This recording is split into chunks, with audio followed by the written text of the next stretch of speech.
it's Doris from Aldi Books, and I'm here with my third installment of my Read 30 Books in 30 Days game. I'm calling it a game now. So I was only going to have 3 installments, but it didn't work out quite that way with books because I didn't read as many the first half of the month as I needed to. So anyway, I'm calling this 2.5 out of 3. So let me just quit rambling.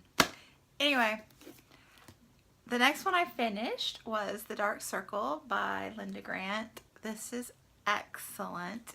If you enjoy historical fiction or literary fiction, this is excellent. Characterization, this is excellent. The main storyline is it's post World War II. I think it's World War II. Fairly certain it's World War II. Yes. And it's with the tuberculosis sanatoriums, and it's during an age where it's the NHS in the UK, which is the National Health Service, I assume. So the societies, the classes are starting to intermingle, and yeah, it's just, the author just really delicately handles characterization and how the different characters, their storylines merge, and I just loved it. Totally loved it. If I was rating it with the star system, I've been thinking about this, and I know there's this controversy about Goodreads needing to put half stars, and they really do. Like, I'm not quite sure this is a 5-star for me, but it's very, very, very, very close to being a 5-star, so I would probably personally put it at a 4.5, but on Goodreads I would round it up to a 5, if that makes sense. So yeah, this is excellent. Excellent. And then I finished Metamorphosis by Franz Kafka, and this is a classic from back in the day. And this went beautifully with The Dark Circle. The story is referenced, so it's like when I read, which two? Oh, The Tempest and Hagseed, how those two coordinated beautifully. These do as well, like you learn from each one more, you know, they circle back and forth with each other. This one is referenced in The Dark Circle a couple of times, and so you kind of learn about the book. And then this story, when you read it and try to think how it plays into The Dark Circle, it's very interesting. So basically this is a guy who just wakes up one day and is basically a cockroach, a big full-size, man-sized cockroach. And yeah, it's kind of sad little story, and there's some profound symbolism in it that again connects back to The Dark Circle. So yeah, I would highly suggest picking this up if you're going to read The Dark Circle, because it's a short little story. It's probably 150 pages, the story part, or less. But yeah, fun read. Well, maybe not a fun read. I take that back. But a good read with The Dark Circle. And then I read Cheese Sweet Home Part 1, which indeed was a fun read. Totally fun. This is the cutest thing ever. Here's just a few random pages. It's got blowout. There you go. The storyline is, I assume it's in Japan, it's manga. This little family finds a kitten that's lost its mommy, and they adopt it. They don't intend to because they live in an apartment where you can't have pets, but they end up adopting it, and it's kind of the shenanigans of how they keep this kitten in this apartment, and the kitten's first trip to the vet, and the kitten's first, you know, friend, and how the friend gets him in trouble, and stuff like that. And I'm really wanting to read the second one, but these things are $15. Graphic novels are expensive. And I may just, there's 4 of them too, so if I buy the second one, then I'm going to want the third and then the fourth. You know how it goes.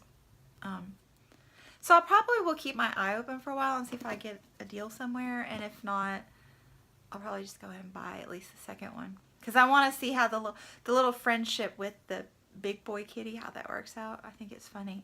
But, yeah. So if I don't get it soon, I probably will buy my son a couple for his birthday in October. Yeah, that's how I play that game. And then I told you that I was going to have to get my secret weapon off the shelf. So I did that. These are the plays that I brought home from the high school book room.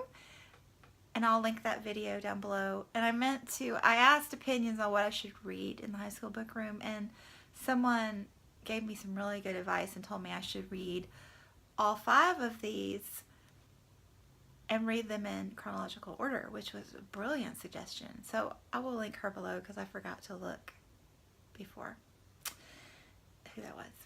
So we have The Doll's House by Henrik Ibsen, and this was 1879, I believe. And Pygmalion by George Bernard Shaw, 1916. A Streetcar Named Desire, 1947. And Death of a Salesman by Arthur Miller, 1949. And A Raisin in the Sun by Lorraine Hansberry, 1958. So, one thing I will say about these, Own Voices is very popular right now. It has been since I got on BookTube last fall. And one thing I really like about reading classics and modern classics is like its own voices for history, if you know what I mean. You're getting a snapshot of people's thoughts, how they really were back in the day. Not just somebody from our modern times writing about it and putting, you know, their perspective on how they think people thought, but actually how people were thinking during that time period. So, that's my opinion of why you should read classics and modern classics. So, Doll's House. I didn't think I was going to like this one at all.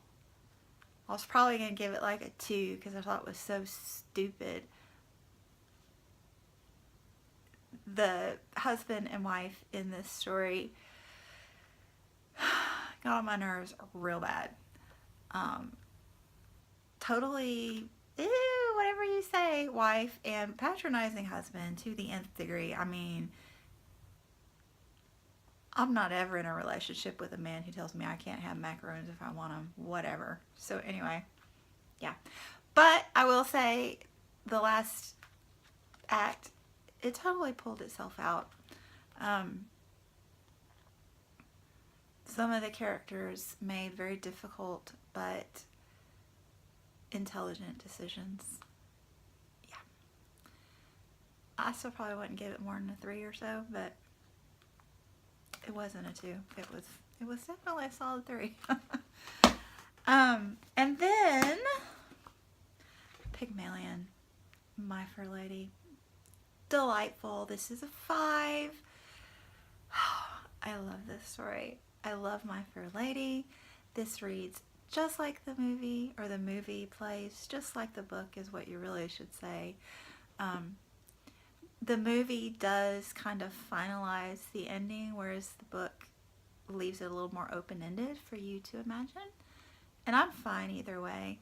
I did really appreciate reading the book because even though the wording is like, they did a really good job of following the book in the movie. Having it there in front of you, you can really think and process it more. In my opinion, I'm more of a visual learner, so I do better with text and being able to really think about it more slowly. So yeah, the one thing that really struck me from the book was he just really beautifully captures a relationship and a relationship developing, and the way two people can have differing opinions and both opinions can have value, and the need to communicate and and respect each other's opinions and talk about them. And yeah, I just love Pygmalion. This is delightful and charming and lovely. Then I read A Streetcar Named Desire, and this one starting out, unlike the Dollhouse, which started out very poorly, this one started out well. I thought I was going to like it. I really liked the characterization in the beginning. I didn't necessarily like the characters, but the dialogue and writing was very interesting to me at first. Yeah, and then it just didn't go anywhere at the end for me. Like, they left things that they didn't really address effectively, in my opinion, and I didn't like it. And yeah, so this one is, probably started out, oh, this might be a good one, and then it's barely a 3, if that. Maybe, yeah, Oh, then there's Death of a Salesman. So this one started out poorly and ended poorly, and so we probably will stick with the 2 on this one. And the person who referenced these 5 for me and told me to read them chronologically said maybe I should skip this one because she didn't like it, and I totally agree. I don't like it either. These are just characters that I don't like, these kind of people in real life, and so I don't like them in books either. So yeah. And there weren't any, characters that I liked to kind of soften the storyline for me, so no. And then A Raisin in the Sun. You need to read this, people. This is excellent. This is a 5-star read. This is brilliant.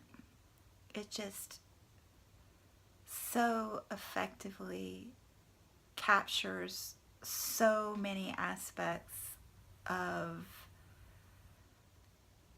growing up and living your life as a Black American in 1958 is gorgeous. It brings in even there's an African character from Nigeria, and so there's that aspect of assimilation. I mean, just so many topics. There's the matriarchy and letting the young Black man be the leader in the family. I just love this book. It's very heartbreaking and it's very heartwarming at the same time, and the layers of the family dynamic. This is a gorgeous book. Definitely pick it up if you're ever trying to read 30 books in 30 days. This is the one. Yeah. So anyway, these are, so I am at 22 books and I have 4.5 days left. So we shall see. Let me get my thumbnail. Let me smile with my books. So yeah, I have 6 books in progress at the moment.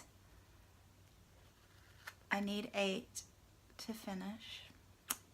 3 of those 6 are definite, easy, no problem. The other 3 are, what are you thinking? You're not going to finish those. And then I have to add 2 more to the mix on top of that. So, but I'm close enough that I feel like I can't just not make it at this point. So if all else fails, I'll probably pick up a couple picture books and cheat. That's how I roll. It's my game, my rules. So anyway, stay tuned. I'll be back with, 8 more books to review very soon. So I'll see you then. Bye.